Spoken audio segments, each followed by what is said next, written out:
A jornada eleitoral é uma iniciativa da Rádio USP em parceria com a Prefeitura do Campus, o Polo de Ribeirão Preto do Instituto de Estudos Avançados, e entrevista Rodrigo Camargo, da coligação Ribeirão de Verdade, que engloba o PTB e o PSD.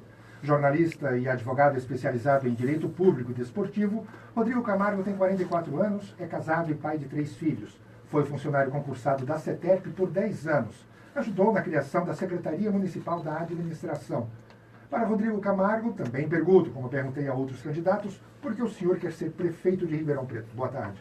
Boa tarde, Ferraz. Em primeiro lugar, muito obrigado por esta oportunidade de estar aqui dentro de uma rádio, da qual sou ouvinte assíduo, que é a Rádio USP, e me sinto muito honrado de fazer parte dessa programação, chegando aos ouvintes qualificados dessa rádio, e honrado também por poder já de cara responder essa pergunta: por que ser candidato a prefeito de Ribeirão Preto? Primeiro, que eu poderia de fato estar cuidando da minha vida, poderia estar cuidando daquilo que é o meu ganha-pão, como advogado, como jornalista, mas aí a gente percebendo esse contexto político que a gente vive hoje no país, você começa a ficar preocupado com o futuro dos seus filhos, o futuro dos seus netos, o futuro das pessoas que você cuida, que você ama, e de repente percebe que vem aí um processo eleitoral em que não há nada de novo, né? Com todo respeito aos meus adversários, mas eu sou candidato a prefeito porque não vejo no panorama, nos meus adversários, nenhuma forma de transformação política.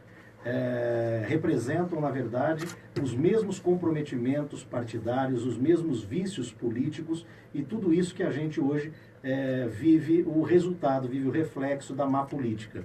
Então eu percebi, eu e o meu vice, né, o Oscar Luiz de Moura Lacerda, que também é a primeira vez que é candidato e é meu vice-prefeito, e nós dois pensamos a mesma coisa, ou seja, ou nós colocamos a mão para transformar a política, ou nós ficaríamos mais 4 anos com lamentação e com críticas a tudo aquilo que a gente vê de errado na política. Eu gostaria de lembrar ao ouvinte que ele pode e deve participar do programa, mandando perguntas pelo telefone 3315-3525, também pelo e-mail iearp@usp.br.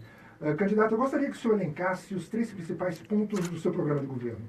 Os 3 principais pontos, primeiro, que a gente quer... Eu tenho, hoje, na hora que eu pude ouvir toda a programação de vocês, nessa maratona, que não deve estar sendo fácil para você também, né? Eu percebi até mesmo que o nosso plano de governo está sendo até mesmo muito bem estudado pelos outros candidatos, porque parece que ficam reproduzindo o nosso plano de governo. Só que tem só uma diferença. Se você pegar quem já registrou essas propostas, você só vai encontrar no nosso plano de ação de governo. Por que eu chamo plano de ação? Porque plano de governo é a cartilha do lenga-lenga.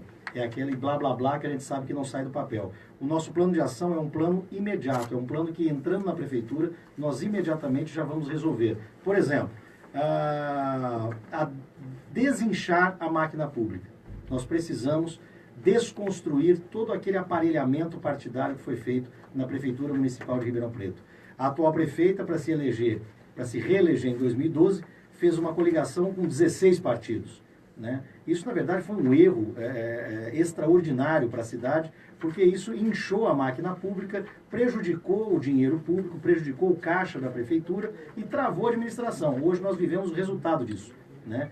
Os buracos das ruas, a saúde que não funciona bem, a junção de departamentos, a junção de secretarias, criar as políticas públicas através de secretarias públicas necessárias, mesmo como é o caso que nós vamos criar a Secretaria Municipal de Desenvolvimento Econômico e Turismo, né? Que é justamente isso que a cidade precisa. A cidade é vocacionada para um turismo de negócios voltado ao desenvolvimento econômico. Vamos criar também a Secretaria Municipal de Segurança Pública, né, para poder reforçar aquele aparato que tem a Guarda Civil Municipal, reforçar o projeto e aumentar o alcance do projeto Olhos de Águia. E o principal disso é nós descentralizarmos a administração pública. Nós teremos centros administrativos chamados Cuidar, Centro Unificado Integrado de Desenvolvimento e Atendimento Regional. Cuidar. Regional, Norte, Sul, Leste, Oeste, Centro e Bonfim Paulista. Esses centros administrativos, esses Cuidar, eles serão como se fosse um poupa-tempo municipal. Todos os organismos públicos da prefeitura estarão representados mais perto da população, mais perto dos bairros, mais perto das pessoas. O nosso foco é cuidar das pessoas e é cuidar da cidade. nós faremos a descentralização não só burocrática, mas também de forma organizacional. Ou seja, se é preciso fazer um reparo pelo DAERP, o maquinário, ele já vai ficar nesses centros administrativos, na própria sede administrativa regional, no cuidado. Porque, na verdade, quando você precisa de um reparo, por exemplo, do DAERP, o maquinário sai lá da rua Pernambuco e vai fazer um reparo lá na rua jornalista Cândido Mota Filho, no Dutra 2. Né? Então, quer dizer, todo esse deslocamento, isso gera custo, isso gera demora, isso gera uma ineficiência no serviço público. Então, isso estando mais perto da população, nós teremos economia, nós teremos rapidez e excelência no serviço público. É o seu segundo ponto aqui, né, nos pontos principais de ação de governo. O número 2 é reestruturação administrativa, né? O senhor falou isso aí. O senhor citou a questão da diminuir a máquina pública, né? Enxugar a máquina pública aí. O senhor fez uma crítica, me chamou a atenção, o senhor fez uma crítica ao inchaço que foi feito pela atual prefeita nos cargos públicos e tal, mas o senhor se sente à vontade de falar isso, sabendo que é o partido dela, que ela é quem está nessa coligação com o senhor? Não é ela que está na coligação comigo. É importante essa pergunta sua e eu te agradeço, Ferraz, para poder explicar para a população não cair em mais um engano de discurso eleitoreiro. A minha coligação é PTB, eu sou do PTB e o meu vice é do PTB. E nós somos apoiados em coligação pelos candidatos a vereador do PSD, que é o partido da atual prefeita.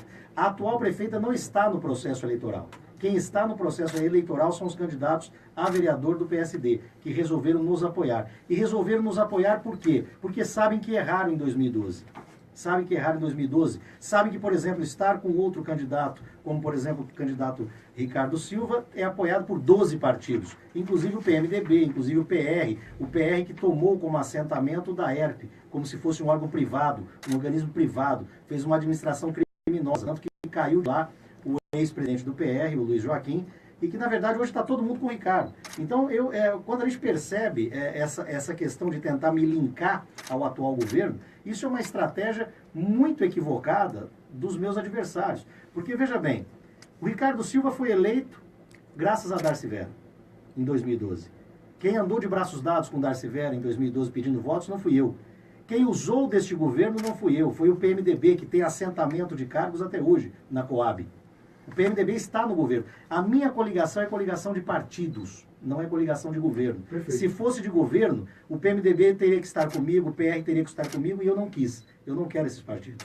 Vamos falar de parcerias público-privadas. Sim. Como é que isso entra no seu governo? Entra justamente porque nós acreditamos que para haver o desenvolvimento econômico no município, o poder público tem que cuidar daquilo que é função do poder público e tem que deixar para a iniciativa privada aquilo que de fato é da iniciativa privada para gerar justamente o desenvolvimento econômico. Exemplo, nós temos um parque permanente de exposições, um belíssimo espaço, só que um espaço que está sucateado e é cuidado, veja só, ao invés de ser cuidado ou pela CODERP, ou pela Secretaria de Turismo, ou pela Secretaria de Governo, não, é cuidado pela Secretaria de Esporte. Aí eu te pergunto, que modalidade esportiva que é exercida no Parque Permanente de Exposições? Nenhuma. Então, o Parque Permanente de Exposições, na verdade, nós temos que fazer uma parceria público-privada para criar ali um centro de convenções, um centro de eventos, porque todos os grandes eventos de Ribeirão Preto, a maioria deles, acontecem naquele espaço. Então, esses empresários, grandes empresários, que são os fomentadores do desenvolvimento econômico pelo turismo, que é o pessoal que promove, por exemplo, o João Rock, é o pessoal que promove o Ribeirão Rodeio Festival, o Rodeio Music e tantos outros eventos ali, ali seria um grande espaço para se criar uma parceria público-privada para inclusive a criação de um centro de eventos. Me chamam de maluco, né, de lunático, eu particularmente me chamam de lunático maluco, porque eu defendo a ida da Feira do Livro para o Parque Permanente de Exposição. Pois é, você não é lunático, você é visionário. Você é visionário. É uma feira acontecer na esplanada do Pedro II. Uma feira tem que estar no centro de eventos, no centro de convenções. E esse centro de convenções ele só vai sair do papel, Ferraz. Você sabe quantos prefeitos que já passaram e já prometeram o centro de convenções aqui? E não saiu do papel. Por quê? Porque isso não é função do poder público. O poder público tem que licenciar, tem que trazer a iniciativa privada para fazer isso. A iniciativa privada que já sofre e já faz das tripas coração para fazer o desenvolvimento econômico através do turismo e de eventos aqui em Ribeirão Preto. Como estimular a criação de empregos indo nessa linha? Justamente os empregos vêm como decorrência de um desenvolvimento econômico. Se eu expulso daqui a iniciativa privada, eu expulso a possibilidade de emprego. Eu trago a falência do comércio, que precisa justamente de uma população bem empregada. É uma cidade essencialmente comercial e de serviços. Então precisa de gente empregada. Então, para isso, o que eu preciso fazer? Estimular o centro empresarial, estimular as formas de se desenvolver economicamente, trazendo possibilidade para esse desenvolvimento econômico. Quer ver um grande exemplo? Quando o poder público é cheio de blá blá blá e lenga-lenga e não faz nada de prático? Desde as caravelas, não existe desenvolvimento econômico sem transporte. Certo? Nós temos um aeroporto sucateado que depende do governo do estado, que não fez nada até agora. Precisa fazer a desapropriação do entorno do aeroporto e até agora não fez nada. Fica jogando para o governo federal e o governo federal joga para o governo do estado, só que o aeroporto é do governo do estado e a obrigação de desapropriação é do governo do estado. Nós temos um dos candidatos, por exemplo, Duarte Nogueira, que até pouco tempo atrás era secretário estadual dos transportes e não fez nada com relação a isso, a não ser lenga-lenga. Secretário dos Transportes não viu que o nosso anel viário, Ferraz, você percebe que lá no contorno sul, ele termina na quilômetros, o anel fecharia na Anhanguera. O anel é isso, ele tem que fechar. Ele fecha de um lado na Anhanguera e de outro na Anhanguera. Então, nem isso o nosso secretário dos Transportes foi capaz de ver na sua região. Então, é o seguinte, o poder público tem que trazer formas de escoamento de produto, facilitação de transporte, facilitação da malha viária e do aeroporto. É essa a nossa função. Como se pretende lidar com a Câmara de Vereadores? Existe uma ferramenta muito importante hoje, que é a transparência, né? Aliás, hoje, porque se fala muito hoje, mas ela deveria existir desde o primeiro momento em que se falava em dinheiro público, em coisa pública, em poder público. Quem trabalha com transparência não vira refém de balcão de negócios. Então eu tenho certeza que o meu governo será tratado com muita responsabilidade e com muita seriedade pelos membros da Câmara Municipal, porque o meu governo será transparente. E isso você pode ver até mesmo no processo eleitoral. Quais são as campanhas que vêm com lenga-lenga, com promessa e escondendo histórias, né? Escondendo acusações, inclusive, de crimes, e qual é a campanha que vem de forma propositiva e de forma desde o debate eleitoral. Por isso que espaços como esse na Rádio USP são interessantíssimos, são importantes, porque este é um espaço de transparência do processo eleitoral. O Rodrigo, aliás, o Gustavo Almeida, que mora do Quintino 2, faz uma pergunta aqui para você. Como você vai lidar com a falta de governabilidade caso seja eleito? Ele já considera falta de governabilidade, já que a maioria dos vereadores estão com Ricardo Silva. Olha, a maioria dos vereadores, quem vai decidir... Gustavo Almeida, quem vai decidir a maioria dos vereadores é a população. Se você parar para pensar, por exemplo, se você pegar os vereadores que estão eleitos hoje, eu tenho 7 vereadores eleitos na minha coligação. O Ricardo tem 5. O Nogueira tem 4. Então, hoje, por exemplo, quem tem maior representatividade na Câmara Municipal é a minha coligação. Considerando as candidaturas e coligações que concorrem com a atual configuração da Câmara de Vereadores. Exatamente. Então, por exemplo, hoje os vereadores mais votados historicamente de Ribeirão Preto estão comigo. Então, a nossa bancada será maior, eu não tenho dúvida disso. A nossa bancada será maior. Mesmo porque durante o processo eleitoral as pessoas vão perceber que a coligação que está com o Ricardo é a mesma configuração política de 2012. São aqueles que esperam os mesmos cargos, que esperam a Coab para continuar mamando, que esperam o DAERP para continuar tocando como se fosse coisa sua. Então, a população vai perceber isso. E com certeza os votos vão migrar para a nossa coligação. O senhor acha que a cidade precisa aumentar de 22 para 27 vereadores? Ferraz, eu digo o seguinte, sempre é bom você aumentar a possibilidade de representatividade, o que não significa aumentar a qualidade. Mas se você parar para pensar, de uns anos para cá nós tivemos quantos novos bairros em Ribeirão Preto, quantas novas regiões em Ribeirão Preto. É muito importante que nós tenhamos esses novos bairros, esses novos conjuntos de pessoas, essas novas comunidades representadas também na Câmara Municipal. Agora, a qualidade vai depender da seriedade do eleitor no processo eleitoral. Se o eleitor prefere votar naquele que está distante dele ou naquele que está perto, na sua comunidade. O eleitor tem muita responsabilidade esse ano. O eleitor tem que ser honesto, primeiramente, consigo mesmo. Consigo mesmo. Ok. Com relação à região metropolitana de Ribeirão Preto, como é que o senhor pretende atuar em Ribeirão, caso seja eleito, na configuração dessa nova geopolítica? Se você me permite dizer, eu sou advogado, sou jornalista. Eu há 5 anos estou à frente do programa Fala Sério, pela Rádio Bandeirantes, AM, e também pela TV+. O nosso programa, o programa Fala Sério, foi o primeiro programa de televisão a dedicar um programa para tratar do assunto região metropolitana. Então eu sou um entusiasta disso. Eu só lamento muito que o governo do PSDB tenha demorado tanto em privilegiar essa região, em respeitar a nossa região. A região metropolitana terá um espaço garantido no gabinete do prefeito na nossa gestão. Nós criaremos uma coordenação da região metropolitana vinculada ao gabinete do prefeito. Por quê? Todas as ações devem ser pensadas como macro-região. A cidade não pode mais ser pensada sozinha. Nós temos que pensar nesse eixo de 36 cidades, de 36 municípios que fazem parte da região metropolitana, que deveria passar mais do que 36, são mais do que 36 municípios que, na verdade, dependem da nossa região. Então, a região metropolitana é um fator decisivo para a nossa cidade a partir de 2017. Nós temos aqui uma pergunta de um aluno do Direito aqui da USP, Francisco Concilieri Júnior. Ele fala o seguinte: muitos dos candidatos anteriores que participaram do debate demonstraram uma visão bem realista sobre alguns problemas da cidade, mas não sobre outros pontos, como a educação. No seu caso, como você pretende ampliar o acesso e se isso não garante a qualidade da educação? Quais são os seus planos para isso? A educação nós trataremos com muita seriedade, e eu agradeço ao Francisco que faz a pergunta. Francisco Concilieri Júnior. Pois é, Francisco, o meu candidato a vice-prefeito, o professor Oscar Luiz de Moura Lacerda, é pró-reitor do Centro Universitário Moura Lacerda. E é uma pessoa muito preocupada e muito atenta com os problemas da educação. Primeiro é o seguinte: na educação infantil nós temos uma demanda imediata para resolver, que é a demanda de creches que hoje nós não atendemos na sua inteireza, né? Nós temos crianças aguardando, 2.500 crianças aguardando em fila para poder ter a vaga em creche. É preciso imediatamente que a prefeitura invista na construção de novas creches, mas não é só isso, porque para ser imediato você tem que fazer parceria com a iniciativa privada para poder atender essa demanda imediatamente. As crianças não vão esperar que o prefeito tome pé da situação, porque tem candidato aí que está falando que só daqui 2 anos que vai poder investir alguma coisa. Mentira. Ele está falando que só daqui 2 anos vai poder investir alguma coisa porque ele vai continuar loteando a prefeitura e não vai ter dinheiro para pagar, para construir creche, não vai ter dinheiro para melhorar a saúde. Então, a educação, a primeira coisa que eu quero fazer é isso, é suprir essa demanda da educação infantil, melhorar o acesso. E segundo, é implementar o Plano Municipal de Educação, vinculado ao Plano Nacional de Educação.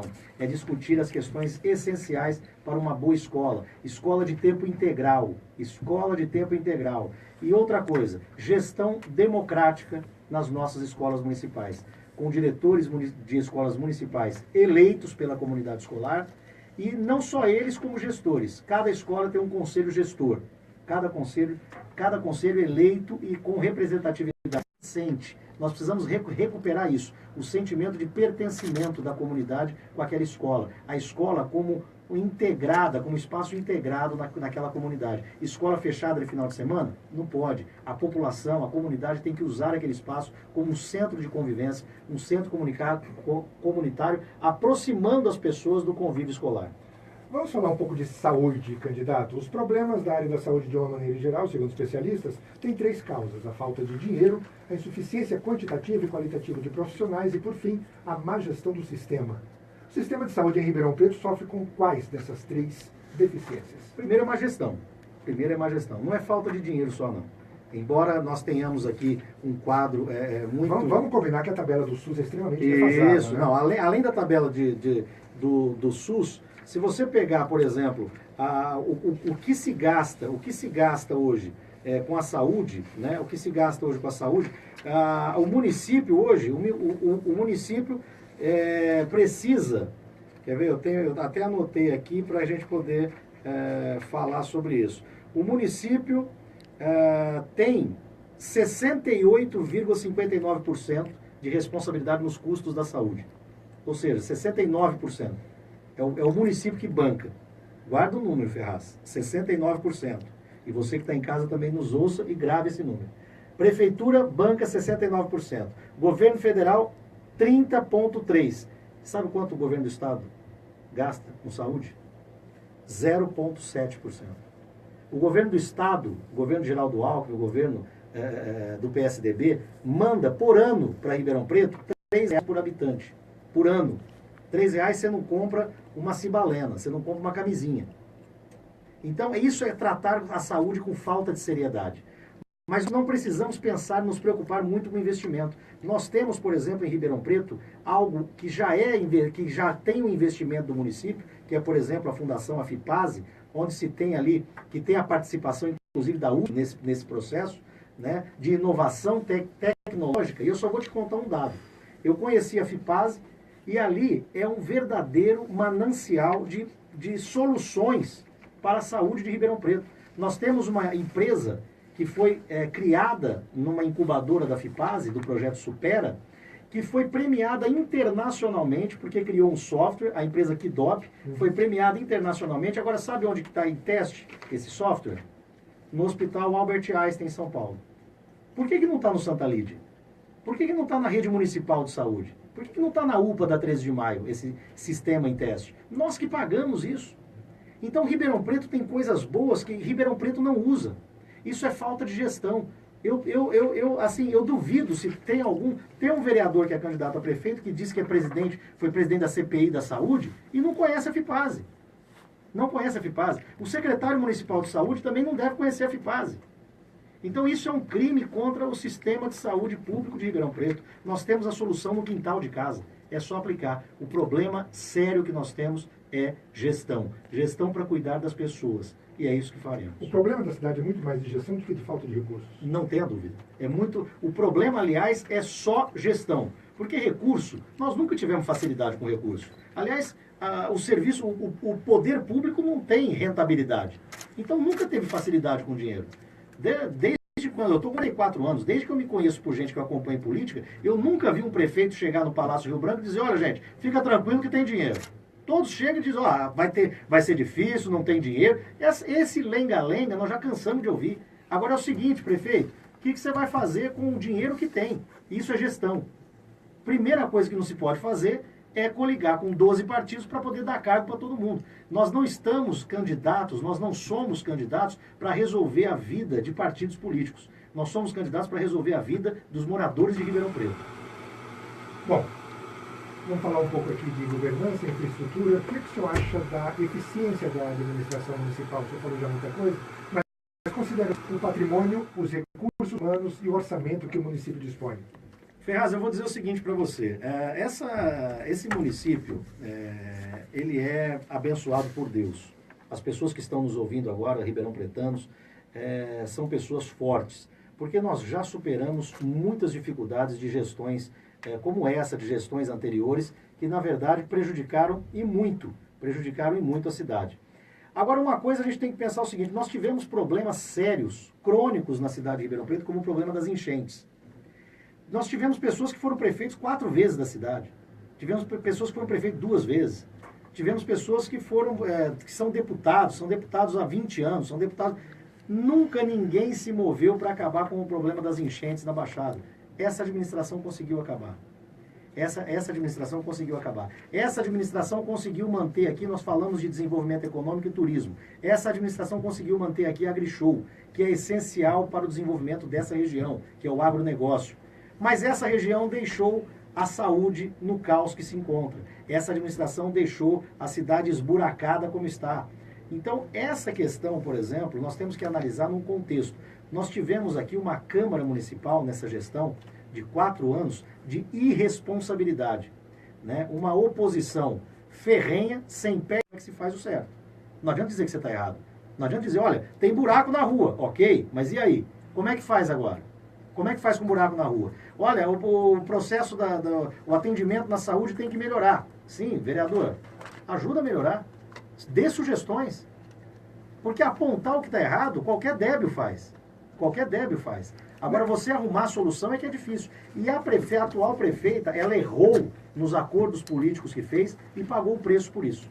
Pagou o preço com aliados, por exemplo, de primeira hora, em 2012, que 20 minutos depois viraram oposição. Em 2012, tomou posse, 20 minutos depois virou oposição. Então, se em 20 minutos, depois de assumir o poder, se em 20 minutos a pessoa já vira um inato e já vira algo, já vira casaca, imagina o que pode fazer com uma cidade em 4 anos. Eu acho perigoso. Quando o senhor fala em gestão, né, pública, fala em enxugar a máquina administrativa, em parcerias públicos-privadas, em concessões. O senhor pensa em privatizar empresas da prefeitura, como o CODERP, por exemplo? Não, a CODERP, na verdade, ela tem que ser vocacionada para aquilo que ela tem talento para fazer, que é justamente a tecnologia da informação. E isso nós vamos vocacionar a CODERP. É um absurdo a CODERP, por exemplo, administrar o cemitério Bom Pastor. Mas a CODERP, né, é a Companhia de Desenvolvimento de Ribeirão Preto? O que Sim. ela faz para o desenvolvimento de Ribeirão Preto? Ela faz do desenvolvimento da tecnologia da informação. Hoje não existe desenvolvimento sem informação e sem a tecnologia, sem a TI, que é justamente a excelência em informática, em software, em desenvolvimento de software, de comunicação. A CODERP ela precisa ser vocacionada para isso. A CODERP não pode, Ferraz, administrar cemitério e não pode virar cabideiro de emprego. Mas está faltando eficiência na CODERP, né? Porque a gente vai nos parques onde tem Wi-Fi gratuito da prefeitura e o Wi-Fi não funciona. Exatamente. Por quê? Porque nós não temos gestão pública no município. Nós temos hoje, por exemplo, a maioria das escolas e das unidades de saúde tem internet com fibra ótica. Se a gente, por exemplo, investir através de parceria com a iniciativa privada, colocar uma antena em cada escola, em cada unidade básica de saúde, Ribeirão Preto se torna efetivamente uma cidade digital e não de mentiria como é hoje. Agora, eu não penso em privatizar empresas. O DAERP, por exemplo, não vai ser privatizado. Eu quero dizer ao funcionário do DAERP, as famílias que dependem do DAERP, que estão nos ouvindo, o DAERP não será privatizado. Quem privatizar o DAERP tem dois caminhos.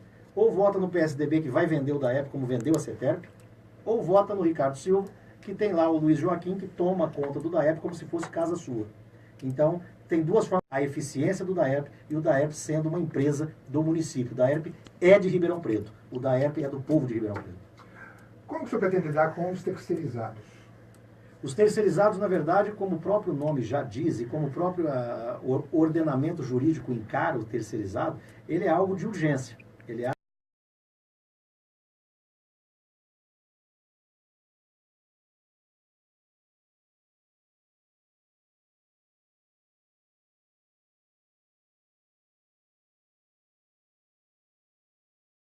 mas não fiz coligação de 4, de 5, de 7, de 12 partidos. Por quê? Porque eu sei que isso custa. Não adianta não adianta o candidato fazer coligação de 12 partidos e dizer que ele não vai negociar cargo. Claro que vai. Ou se não vai, ele tem que fazer o que eu anunciei, o que eu falei que faria. Se eu tivesse uma coligação de 12 partidos, eu teria que honrar com a população o meu discurso. De que forma? Eu anunciaria meu secretariado agora no início da campanha. Se eu tivesse uma coligação de 12 partidos, eu anunciaria o meu secretariado para poder garantir para a população que eu não vou lotear a prefeitura. Então, como eu não fiz, como eu escapei dessa condição de fazer coligação num balaio partidário, então, na verdade, o que a gente precisa fazer é exatamente isso. É cuidar da prefeitura, é cuidar dos negócios da prefeitura para cuidar das pessoas. Nós temos que ter em mente o seguinte: o município, o poder público municipal, não é do Rodrigo, não é do pai do Rodrigo, não é do filho do Rodrigo. É do povo de Ribeirão Preto. A política não é de pai para filho. O poder não pode passar de pai para filho. Ribeirão Preto não pode. Ribeirão Preto não pode mais voltar nessa política hereditária, nessa política de fidalguia. Ribeirão Preto tem que ter cuidado. Ribeirão Preto tem que ter, por exemplo, a possibilidade do filho da Dona Maria, lá do Heitor Rigon, ser prefeito quando ele quiser, ser candidato a prefeito, ter a possibilidade de ser prefeito, e não o filho do deputado, não o filho do ex-prefeito. Infelizmente, estamos chegando ao final do nosso horário, candidato. Eu gostaria que o senhor fizesse aí a sua despedida, deixasse a sua mensagem para o eleitor aqui de Ribeirão Preto. Eu quero dizer o seguinte, Ferraz, primeira coisa, agradecer mais uma vez essa participação aqui pela Rádio USP, agradecer a todas as pessoas que estão nos ouvindo e dizer que não se cruza, não se vai para novos caminhos abrindo velhas portas. Nós temos aqui a possibilidade e a transformação política para fazer em Ribeirão Preto. E a transformação passa pelo número 14 nesse processo eleitoral. A transformação será conosco. A transformação acontece com a nossa coligação para construir uma Ribeirão Preto de verdade. Agradeço ao candidato Rodrigo Camargo, da coligação Ribeirão de Verdade, que engloba PTB e PSD, pela participação aqui na jornada eleitoral, discutindo ideias e propostas dos candidatos à Prefeitura de Ribeirão Preto. Às 4 horas eu volto para ouvir o candidato Fábio Zan. Você continua com o Som da USP, na voz de Cláudia Alieri. Até já!